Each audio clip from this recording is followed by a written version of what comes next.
खुलुमबाय गोजोन फुंबिलिनि गासैबो बड'लेण्ड बुब्लिनि अनसायगिरिफोरखौ बरायग्रोबाय। दिनै 21 जुन रबिबारनि फानजामुथिखौ फरायथिनो लादों आं रबिन बसुमतारिया।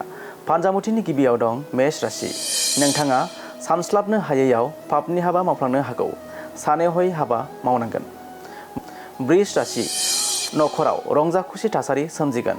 देहायाव जेंना नुजाथिनो हागौ। मिथुन राशि। खस्थ' खालामोब्ला मुलाम्फा जानो हागौ।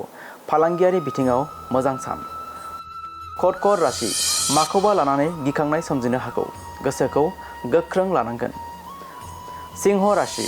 देहायारि सावस्रिया मोजां थासारियाव फैगोन। देहाखौ गोजोन मोनगोन। कन्या राशि।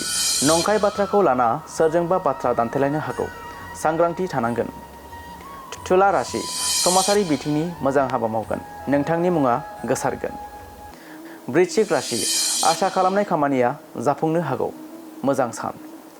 धनु राशि। गोजाम मुवाफोरखौ अनसायनो गोनां जागोन। सोरजिलु हाबायाव गोसो होगोन। मकर राशि। जोबोद गिदिर खैफोदाव गोग्लैनो हागौ। दिनैनि सानाव सांग्राङै थानाया गाहाम।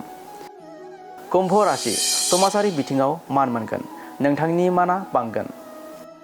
आरो मीन राशि। गोबावनिफ्राय जानाय बेरामा मोजां थासारियाव फैनो हागौ। मोजां सान। दिनै सानसेनि राशि फरायथिना बे एसेनोसै। आसा खालामो नोंथांनि दिनैनि साना मोजाङै मोजां थांगोन। बेखौ बड'लेण्ड बुब्लि नखरनिफ्राय मिजिंथिबाय। गोजोन्थों।